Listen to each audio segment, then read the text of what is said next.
Yes. And it's kind of like anything in life that most people just don't take big actions. I think that fear of failing is so grand in people that they just don't do anything. They have a book inside of them. They're afraid to write the book because what if I write the book and nobody wants to read it? Somebody said, how do you overcome procrastination? They said, no, really, how do you do that? And what I said was, do something. Yes. Just something on that task that you're procrastinating, do something. Yes. You're procrastinating your book. Write down a paragraph. Yes. If you can't get a paragraph out, get out a sentence. If you can't get a sentence out, write a word. So do true. something.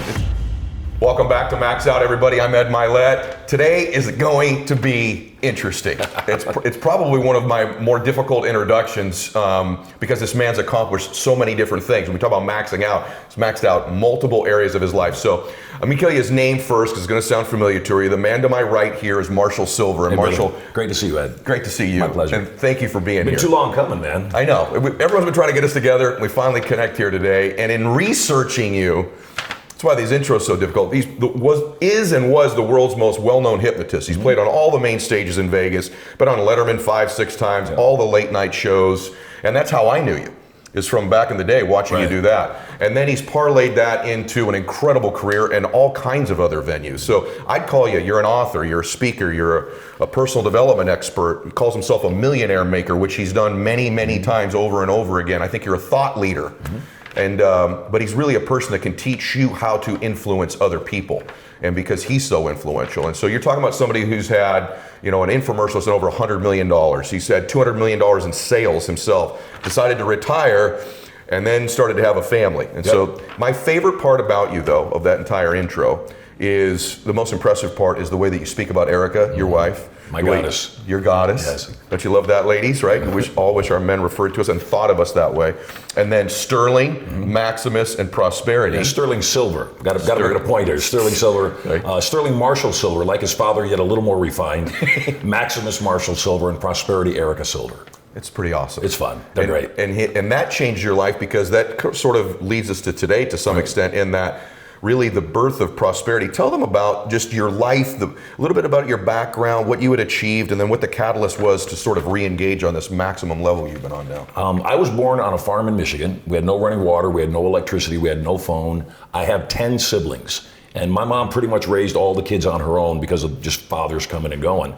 And so very early on, I realized if I was going to get anything, I had to get it myself. The second home we lived in was a converted chicken coop. We were homeless for a period of about 2-3 weeks in the middle of a Michigan winter, and they knew we were going to die. And so they converted a chicken coop, and we lived there for 4 years. And it was a great place for me at 7 years old. The place had running water, had electricity, and no adverse side effects.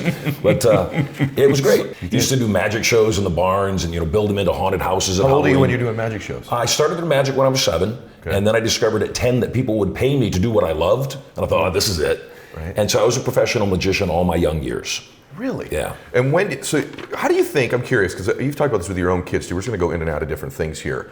Because obviously today we both agree we just want to really serve the audience, and you're just such a wealth of knowledge in all these other areas. But I know a child's upbringing influences them. You've talked a little bit like kind of ages 0 through 8, how their brains are still... all of our programming is already done. That's already. So how did that affect you? And then what's been the contrast that you've tried to do with your kids? My father was he was a hardcore alcoholic and a mean drunk. And when he and my mother divorced, I would call my dad on the phone to tell him I loved him, and he'd say the first words out of his mouth would be, "You little SOB, don't call me." And the last words out of his mouth were, "You little MFer, don't ever call me again." And he didn't use acronyms.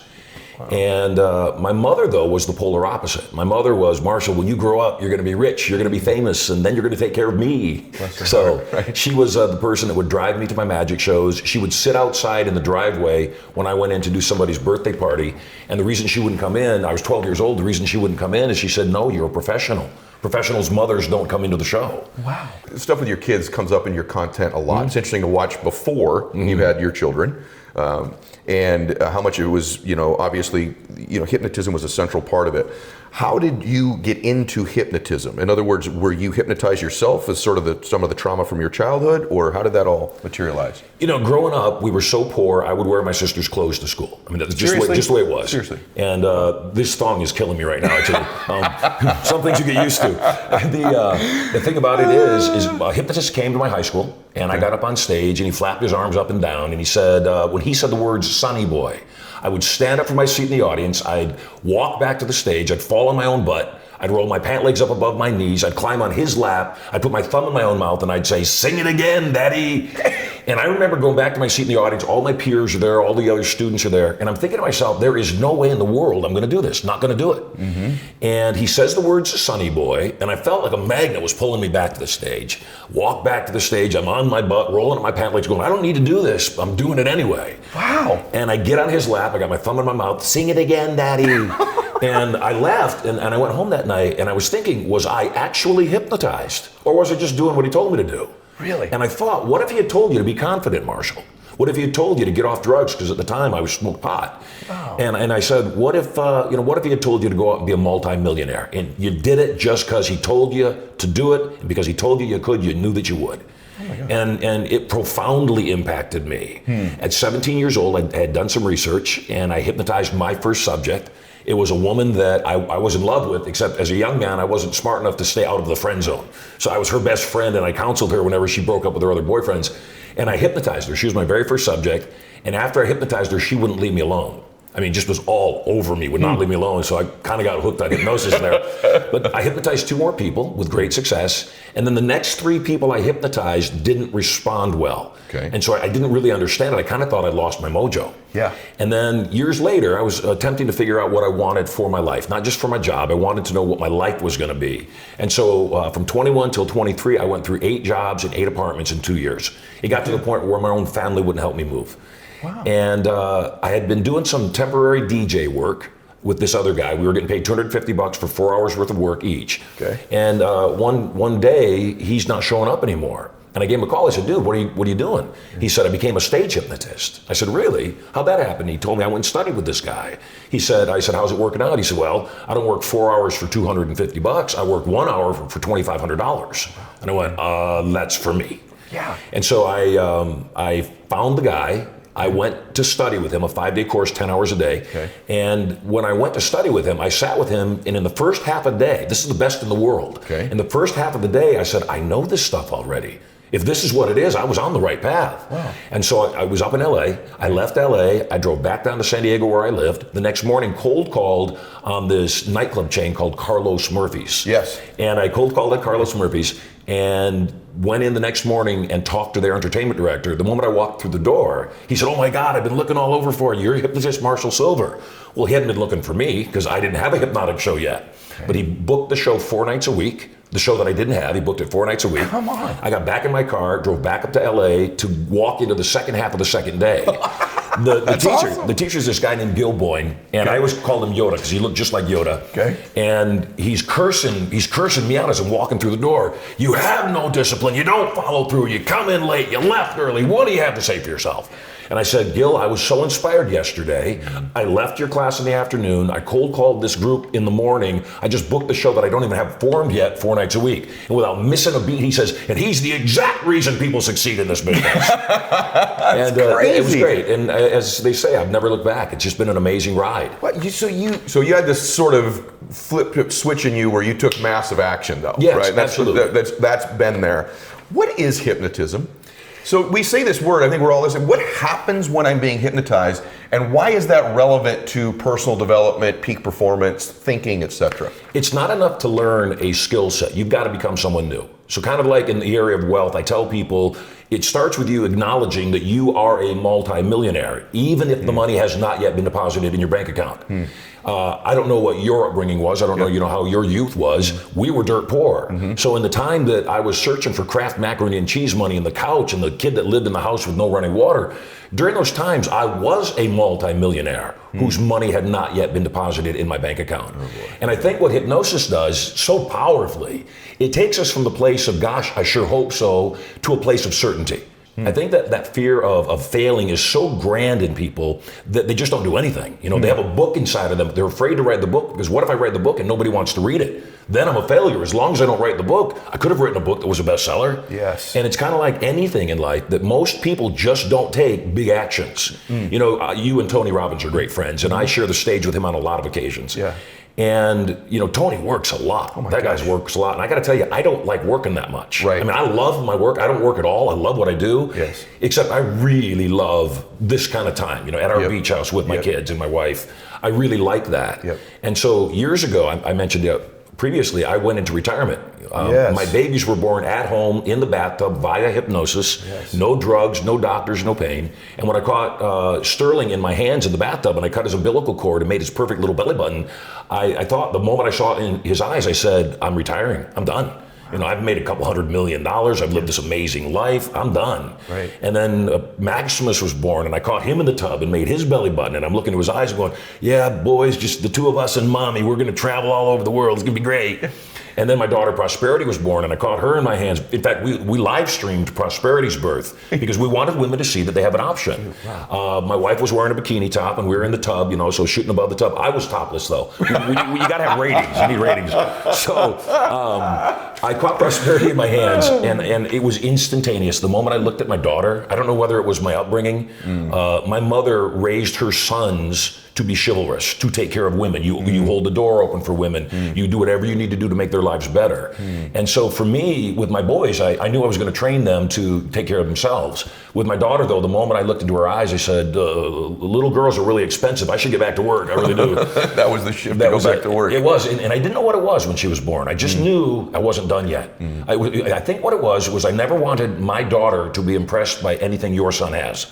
Oh, wow. I want my daughter to take care of herself. I want her to be able to do that. Anytime you talk about, on my show, anytime a male and female issues come up, it's always controversial. Somebody doesn't like something somebody says about men and women, but I think both as fathers, we know we love our sons. Yes. And every father listening to this will attest to this. This isn't a sexist thing at all. It's just different with your daughter. Yep. It's just different. There's this part of you, I think, that wants to, provide or protect for your daughter in a way that is just, it's unique and special. It's innate, and there's nothing wrong with that. No, and I want to address that too, because I'll tell people that story in my seminars, and I'll say, I don't care if you think I'm sexist. I really don't. I'm not. Right. I mean, that's your stuff. That's not mine. Right. Except, if it's sexist for a man to want to take care of the women in his life, Maybe guilty. Right, guilty, right? Because I assume that there's a whole bunch of women who love to take care of the men in their life. Absolutely, right? So and vice versa. Yeah, and that's the deal that Erica and I have. Right. Erica takes care of me. I take care of everything else. There you go. Yeah. And it's not to say that a woman couldn't take care of herself or a man couldn't take care of themselves. That's the partnership. Right. That's the whole point. Yeah, I agree. 100% with you. Totally agree with you. So there's so much here. And so what I want you to know, just to step back for a second, is Marshall teaches all different levels of influence, of certainty, and all the way up to a master's level, doctorate type level. In today's program, we're going to stay at sort of the elementary school level, but I want people to have a flavor of some of these things too, because I feel like I practice some of the things that you teach.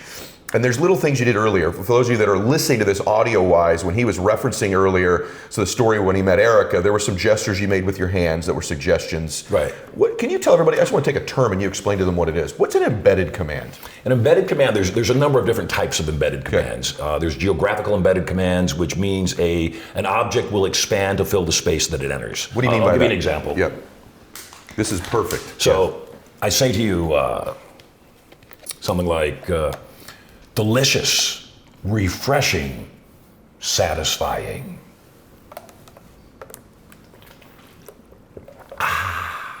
What is delicious, refreshing, and satisfying? The water. Water. Yeah. When you're right, you're right. I got you to come to that conclusion. When my hand's up here, your brain is saying, refreshing, delicious, satisfying. What's he talking about? When the water enters the space, you answer the question. The other way I could have presented that was delicious, refreshing, satisfying. And your brain would still say, prove it.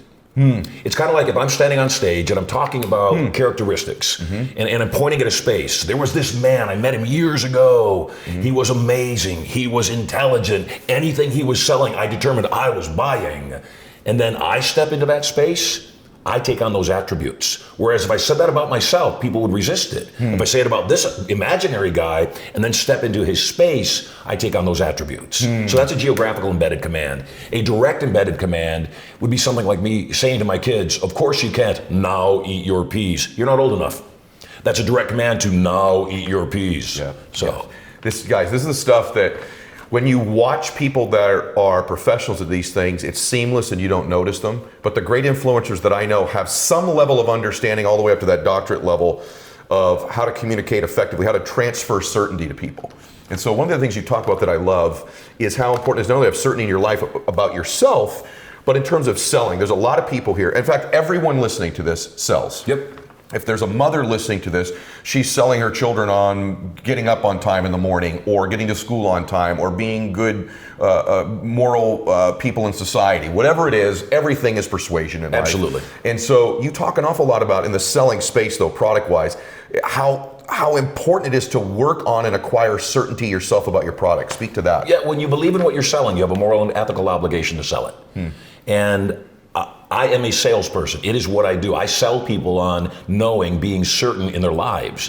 And for me, salespeople, we are the economy. So when we thrive, the economy thrives. You know, velocity is the speed and frequency economically in which money changes hands. Yeah. So if I sell cars and you buy a car from me, and you sell houses and he buys a house from you, and then it goes full circle, all that money in circulation is what makes for a good economy. We are in right now, without a doubt in my mind, the greatest economy any of us will ever see in our lifetime. Yeah. We are on the pendulum swing that's going to make this so good.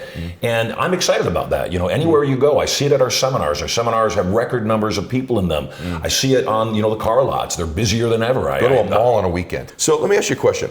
I'm curious about this. So is there a balance between having the techniques of influence and, you know, the best persuaders I know, there's a realness and energy transfer, a heart to what they're doing. How do you navigate the balance between the technical aspects of being able to communicate certainty with people, transfer that, but being present and being yourself? How do you not be evil?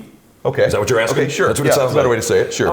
You know, it does come down to ethics. It just comes down to who is the person.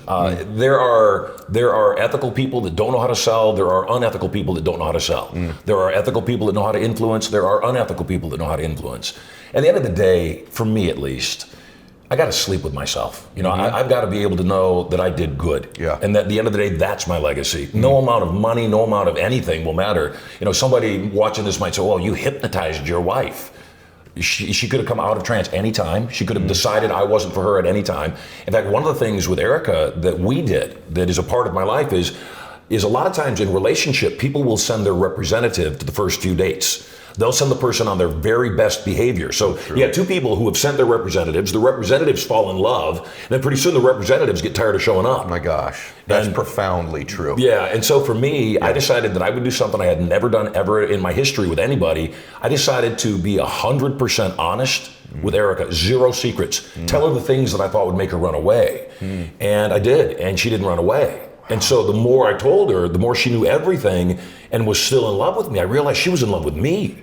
We have zero secrets. She has the passcode to my cell phone, can log on to any of my computers, can read my journals, and vice versa. I mean, probably would have saved Tiger Woods a few $100 million. Right, saved a lot of people a lot of money. Yes. By the way, that's I've never heard someone say that they send their representatives to these meetings. By the way, some people do it through their entire courtship, get married, and then the representative disappears. And without a doubt. That's powerful. That's really, really powerful. So getting powerful. back to your question about influence, when you believe in something, you have a moral and ethical obligation to sell it. You don't stop. You know, with the kids as an example, if you're going to sell your kids on having a healthy, drug-free life, you do whatever you need to do. All is fair. For me, Erica calls me her lottery. And there's a video online of me at Necker Island proposing to Erica. And that's Branson's Island, right? Yeah. We were on the roof of the Great House at Branson's Island, and I tricked her. I made her believe we were shooting footage for an infomercial. Had a bunch of students there, had the camera set up, we're up on the roof. I shoot this little piece, and then I said, hey, Erica, there's one more thing I want to do, come over here. And I got down on one knee, or at least I thought I got down on one knee. She told me I squatted, and which I did actually. I went back and watched the video. The roof had rocks on it, so I didn't want to put my knees in the rocks, so I squatted. And then I asked her to marry me. She later informed me I didn't actually ask her to marry me. I told her to marry me. I said, I want you to be my one true wife. And again, God coming back into the picture. So they're videotaping. While I'm asking her to marry me, I stand up and I give her a kiss. This little bird flies right up in front of us, right between us and the camera. This little teeny tiny bird just hovers right there, right at eye level, just sitting there. I had arranged for fireworks to go off on the beach after she said yes. Thank God she did, because that would have been embarrassing. No, I won't marry you. Oh, fireworks, hey! So we turn around, the fireworks are going off in front of us, and this little bird, I kid you not, that was right in front of our eyes when we were facing this way, flies around and stays right there. Oh my goodness. I looked at, you can hear me say it on the video, that's God. He's blessing us right now. That's who that is right there. Oh my goodness. It was magic. I like this side of you. I've not seen you talk. You said God several times in this interview, so I love that. Because I think sometimes people think that people that are very technically savvy sometimes don't rely on things bigger than themselves. So I think it's wonderful that you share that. Well, and I'll tell you the reason I do. In all things, I ask myself the question, what would be the best belief for me to have? You know, what would be the smartest thing for me to know to be certain? Okay. If I'm going to enter a business, I shouldn't enter a business unless I was certain that business is going to succeed. If I'm going to get married, like I did to my one true wife, I should be certain of that, and there should be zero doubt in my mind, what if this doesn't work out? Because if you had that, why bother doing it? Yes. So for me, as far as my faith in God, believing in God, there's no downside. There is a downside in not believing in God, should there be one. Right. There's no downside. I love that. And there's 4 basic steps to total enlightenment. Okay. And I call enlightenment living in joy, living in truth, living from a place of love rather than a place of fear. 4 steps. Step number 1 is forgive everybody and everything, especially yourself. And not forget, because we don't forget. Forgive and choose to remember no more. Second step is that surrender. That, you know, surrender to what's going on. There's a reason whatever is going on is going on. Surrender and find your life perfect. Because finding it less than perfect is a waste of time. It just is what it is. And I know that's very Zen, but it is what it is. Very true. Step 3 is, and this is the big one, utilize the things and circumstances of your life versus just tolerating them. You go to the airport, your flight's delayed 2 hours, you go, oh my God, I'm gonna be late, this is horrible. No, your flight's delayed for a lot of reasons. Maybe a flock of birds was about to fly right in front of your plane and crash it.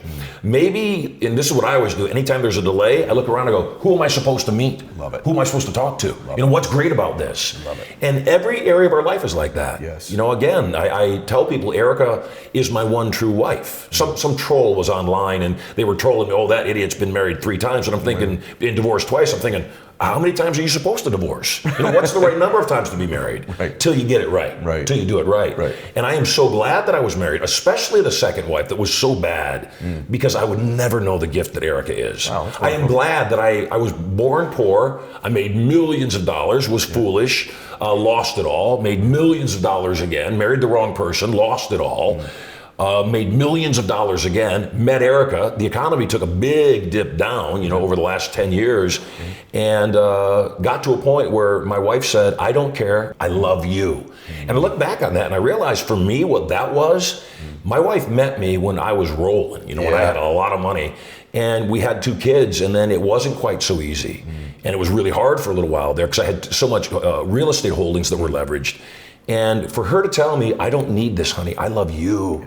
That was another gift from God. Absolutely. Thank you. A confirmation. Oh, 100%. Yeah, yeah. And so again, the third step is utilize versus tolerate. The 4th step to total enlightenment, when you start doing that, you'll have so much abundance, there'll only be one thing left to do, and it's what you're doing in this show. It's what you live your life doing. Yeah. Serve others. Serve others. Yeah. That is so good, brother. That's the part, again, almost every program, somebody says something, I go, you need to rewind this and go back. And right there, of all of the gifts we've been offering you today, that is absolutely a gem. The other part of it, too, that I love, is strategically, too, is go attack one fire. Go get that one fire. I actually think that's true even in a good time. And others, I think people underestimate how amazing their capacity is to master any area of life that they become obsessed with. Yep. Don't you think so? I mean, somebody asked me, we just did a seminar over the weekend called Turning Point up in by San Francisco. And somebody said, how do you overcome procrastination? And I joked, I said, I just put it off.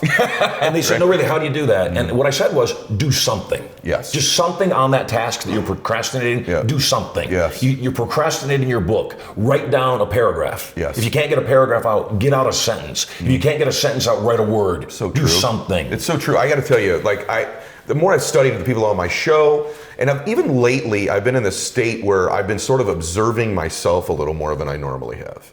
My thoughts and my actions. And I got to tell you, one of the main separators I see is what you just said. It's like the people that I know that win have this capacity, this habit of just moving and taking action. I mean, it sounds so simple, but they just take some actions. Even if it's one that doesn't work out, it's some sort of progress. Some is better than none. Yeah, I love that. You know, my introductory talk is called Take Action Now. And I'm going to give you a little more influence, a little more insight. What I do is when I come out on a stage, I might have shared the stage with Tony Robbins or you or any number of people. I'm there to sell things. That's what I do. I sell things. Yes. It's good for me. It's good for you. It's good for the entire economy. Everybody wins when people sell things. And when I come out on stage, the first thing I tell everybody in the audience is I say, take a clean sheet of paper. Take a clean sheet of paper. And the reason I want a clean sheet of paper is I don't know what was on their paper from the previous speaker. The previous speaker could have wrapped up and said, hey, write this down. Don't do crap. Don't do crap. So now the whole time I'm on stage, they're looking at do crap, do crap, do crap. I don't want that. I need a clean slate. And so what I have them do, take a clean sheet of paper and in big, bold block letters, write down the title of our talk. It's called Take Action Now. Why? Hypnotically, I want the words take action now, staring them in their face the entire time I'm on that stage. And then I ask them, how many of you watching this right now even are older than you thought you would be at this point of your life? Because it's a blink. Yes. You know that, it's a blink. Sure is. Your kids are teenagers now. Yeah. I never realized how fast time went by until I had kids. No question about it, yeah. That is one of the more profound things that I've heard, by the way. So you have them rip that page out and then there's a blank sheet.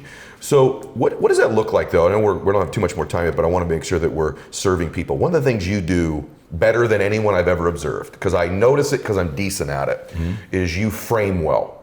And I just want to teach this technique, the elementary school version of it for people, but about framing, pre-framing, post-framing. I think tearing the sheet out and putting a blank sheet, that is a frame. You frame points well. People that I think, everyone listening to this, they'll give you the elementary version from me. People that communicate very well help you believe what you should believe about what they're about to say or what they just said. And so you're unreal at this, and you do it on a level that is the best in the world. I have an unfair advantage. Okay. Hypnotically, I have an unfair advantage. Sure. You know, I've studied what the mind does at each stage of anything so much. I just know. I'll give you a good example. Sometimes salespeople say, how do I overcome their objection? That's a good frame shift. We don't call them objections. Okay. We call them pieces of resistance. Okay. And so the pieces of resistance, if you look at it that way and you say all you've got to do is play with their resistance, let them have their resistance. It's not a no, they're seeking validation. And I want to go a little bit further even. I don't call influence getting somebody else to say yes. What influence is, and I call it irresistible influence, what irresistible influence is getting someone else to a point where they beg you for what you're selling and have them believe, this is most important, it was their idea. When they come to that conclusion, it was their idea. Like when I influenced Erica to ask me out on a date, it was her idea. Like when I get my kids to change their behavior. For my children, all I do almost anytime they're misbehaving, I'll walk into the room and I'll say, what do you suppose I'm gonna say next? And they'll say, stop running in the house. Yep. What do you suppose I'm going to say next? Clean up your toys. Okay, when you're right, you're right. It's their idea. By doing it that way, what happens is you don't have to say it. You walk into the room the next time they see you. I'm cleaning up my toys, or the thought of you walking in. Now all of a sudden they're doing it on their own. So frame control is the ability to take whatever it is you're selling and make it look like what they're buying. It's taking whatever action you want someone else to take and frame it in a context that they come up to that conclusion and then follow through. And there's very little resistance because it's their idea. You know, and for a lot of you listeners too, I've been in multiple generations of consciousness in terms of persuading people at different times. And one of the things that I've come to the conclusion of is that if you're trying to conceal the fact that you're there to sell somebody something, you become immediately untrustworthy. 100%. And the reason is people aren't stupid. They know when they're watching an ad, they know when they're being sold, they know when they're being pitched. And so I think the most important thing you can do is state your intentions. The stronger your intentions are, the more clear you are about what your intentions are, the more likely you are to get your desired result. Concealing it, hiding it, packaging it, BSing it is old school stuff. Well, and here's what happens. You know, if I walk out on a stage and I am there to sell, first and foremost, they know that. Right. And since they know that, what happens is when a person walks out on stage, the audience sits there like this with their arms crossed. What are you going to try to sell me? What are you going to try to sell me? So when you tell them right up front, and in fact, when I train speakers, I tell them, when you walk out on stage in the first 5 minutes, you want to tell them what you're about to sell. You want to tell them full retail. And you want to tell them, of course, that's not the investment you'll make. Because people of authority are highly assumptive. We don't ask, we tell. That's right. You know, kind of like forgive me, Erica, when I told my wife, I want you to be my one true wife. Yes. That's kind of a question, yet it's not. Yes. And so when we know what we're selling is good, we sell it. Yep. The moment, though, you tell the audience, the moment they realize he's not going to be covert, they relax. You're absolutely. They just relax. They say, okay, show me the offer. So true. I call it tell asking, but I like how you call it. the best influencers that I know tell people things. Yes. People that are constantly just asking people things, this old school ideology. I'm not saying you shouldn't ask questions, you should, to elicit information. But I'm telling you, right now, if you're a question asker, you appear more and more uncertain every single time you ask a question and don't tell people things. You're giving away authority. You're giving away authority. You know, when you first encounter somebody, what I call the persuasion equation, maybe you're doing a presentation and you want to sell something, the first thing you need to do is put the audience into a yes state and also get them used to following your directive. Because ultimately that's what's going to happen is you're going to give them a directive. Yeah. And so when I walk out on the stage, the first thing I say is, who here wants more money? Put your hand into the air and say, oh yeah. There's so much power in just that phrase. Number one, who doesn't want more money? Yep. And by me telling them, put your hand up, say, oh yeah, they just followed two directives, putting their hand up and also saying, oh yeah. So I'm involving them kinesthetically and also audibly. And then I'll ask another question. Okay. Who wants better relationship? Who wants more passion in their personal relationship? Put your hand up, say, oh yeah. Some of the people are in relationships, some aren't. So when they do that, I say, hey, if you're here with somebody that you're with, they put their hand up, you did not, you should be paying attention. So then I say, who here is single and wants to create an awesome, passionate relationship? Put your hand up, say, oh yeah. And then I tell them to freeze, another directive. Keep your hand up for a second. Look around the room, see if there's anything you might be interested in. So when you can start breaking it down and realizing that small commitments do indeed lead to large commitments, and you can keep that directive going. Yes. And that's straight out of my hypnotic show. Okay. You know, in a hypnotic show, we bring the audience members up. Yes. A lot of hypnotists have a hard time getting people on stage because nobody wants to get on stage and act goofy. Yes. At least not many people do. Yes. When I bring people up, though, I use a different frame, just like what you were talking about. I say, in a moment, I'm going to invite you to stand up, come forward, and fill up these chairs behind me. Once the chairs are filled, all additional subjects will line up directly behind the chairs. Number one, I'm already creating the frame that a lot of people are going to come forward. The next thing I say, though, is what closes it. I say, the folks that join me on stage are the same people that are going to make the most money over the next 12 months in their business or opportunity. And the reason I link those two together is I say the same courage it takes to get up here and do something you've never done before is the same courage it's going to take for you to get what you've never gotten before. Oh my gosh, this is freaking brilliant. So, okay, I want to ask you something because I know people are thinking about this, and then I'm going to ask you one last question. I hate for the stand. I'm having so much fun. By the way, I want to thank you because this is such valuable information. It gives you insight that if you're getting this here, imagine what you would get later if you participate long term with it. So thank you for being so generous with the information and not holding back. Because you've like you, I love people. I know you do, and you're this giving spirit about you. And I love the fact that I've learned these other things, but I knew how brilliant you were, and and all these people want us to get together. But this sense of family and your faith woven into your dynamic really connects it for me. But I know people are listening to this, and I just want to help them just one little step further. They're saying, "My gosh, this is brilliant stuff." But I don't speak in front of large groups. Most of my influence is going to be one-on-one. Even easier. Okay, so how does what you just explained transfer itself into one-on-one dynamics with people? If I'm one-on-one with you, and I say, do you want more money? And I nod my head like that, just the act of nodding my head like that causes you to nod your head. When mirror and matching, of course, is a great way to gain rapport with people. What a lot of people don't know is on the other side of mirroring and matching is something called leading. Once I have rapport with you, once I start off by mirroring and matching your behaviors, your body language, your gestures, your words, whatever they are, once I know we have rapport, and I can see that because you'll lean in a little bit toward me, you'll smile a little more, you might even reach over and touch my leg, and you know, once I know I have that rapport, the next thing I can do is start leading. I can start doing a gesture or do a move or even like lean over like that, and you'll start responding to that. So there's literally millions of people listening to this or watching it that say, I'm at this season where I'm a little down or I'm off, I'm not on my A game, I'm not certain, maybe I'm not even sure on what I want, I'm not completely sure. And if they could get a cup of coffee with you, they got a couple minutes, they ran into you, which would be an expensive cup of coffee, by the way. But if they got a couple minutes with you and they said, what counsel would you give me? I'm a good woman, I'm a good man. I love my children like you love your children. You know, I want to give to my family like you're giving to yours. What would your counsel be to them? There's two. Communication equals wealth. And I mean wealth in a broad sense. I don't mean wealth just in a monetary sense. Communication equals wealth. And we communicate in two ways only. We communicate internally, through the 1,500 words per minute going through our brain, telling us who we are and who we aren't, what we can be, what we can do, what we can have.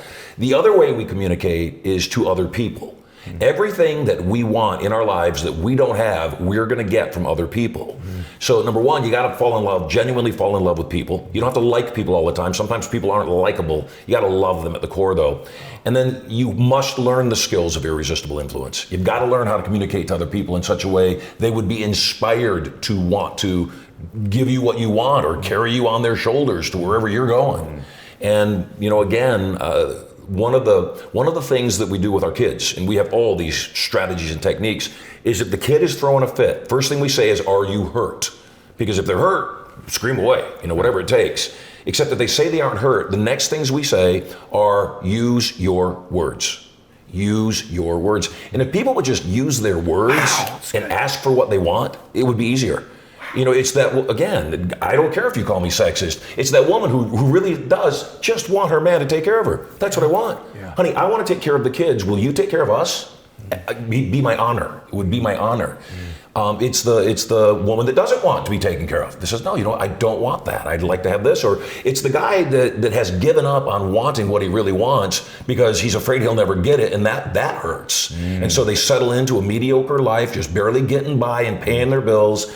And so for that person, I say, savor the wanting as much as the having. You've got this amazing view here. I won't drive the Rolls Royce that I have in Vegas. I won't drive it unless there's valet. And the reason I won't drive it is because I don't want to walk out and see a key up the side of my car. I drive in the Rolls Royce, and 8 out of 10 people pull up beside you at the light. You know this. They pull up beside you, and they go, "Hey, nice car." The 9th person pulls up and flips you off. And, and I'm thinking to myself, I might just be the driver. This might not even be my car. Why are you flipping me off? It's that 10th person, though, that pulls up beside you, and they roll the window down. Roll your window down. Whatever you're doing, would you teach me? Be number 10. Be the number 10. Be certain that, number one, whatever funk you're in, no matter how many times you've fallen down, you can get up.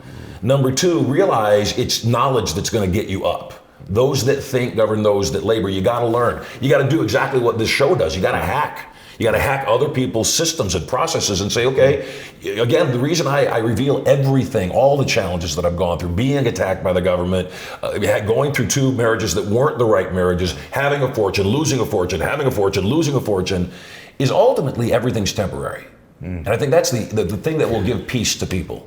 Everything's temporary. Wealth is temporary. Broke is temporary. Enjoy the moment. Don't be too attached to either side of things. When my bride tells me she loves me forever, I know what she means. She loves me forever today. And tomorrow I got to win her over again. Same thing with my children. I do not want a day to go by they haven't heard their father say many times, "I love you, I'm proud of you, you're amazing, you're the greatest gift I've ever had." And I think that when we find a certain community, which is what you've been so great about creating, on your podcasts and on your social media, you've created a community of more certain people. When you find that certain community, our job is to pour into each other. Our job is to edify each other. Our job is to lift each other up, because in anybody's life, it's a bit of a pendulum swing. Right now, we're living these amazing lives. I know you've had ups and downs. Sure. Tony Robbins, our friend, has ups and downs, and everybody does. So you're not in this alone. Find a certain community, find like-minded people who expect you to measure up, because not expecting somebody to measure up is an insult. I expect my kids to behave. If they throw a fit in a restaurant, we're gone. We leave, walk out the door. It's not fair to everybody else. I expect my wife to be a good wife. She expects me to be a great husband. And again, it's about being certain that all this too shall pass. Right, that wisdom's unreal. You know what I love most about today? I knew you were brilliant. I knew you had this big brain, and I knew you had this gift to communicate. I have a big head. I do. You do. Your head is large. There's a larger brain in there for sure. But I didn't know how big your heart was. And I just felt that when I just said it. Like, I really have touched today, man. I like you, and I'm rooting for you to influence even more people in this great season of your life. Thank you so much today. Friend. On behalf of our whole audience, Awesome. I mean, sincerely, this was special today. Thank you so much. Really, I'm grateful too. We're going to put this up on the screen on YouTube. For those of you that are audio, though, what's your Instagram? At Marshall Sylver. At Marshall Sylver. Sylver. Hey, you guys, listen, I know you enjoyed today's program. We got to spread the word. We're the fastest growing show in the world, but I need you to share this with more people. I need more people to get access to these incredible people that are maxing out their lives. One of you is going to win a coaching call with Marshall. The rest of you can be following him on social media. Follow me as well. Remember, every day the 2-minute drill on social media, everyone. God bless you, and max out.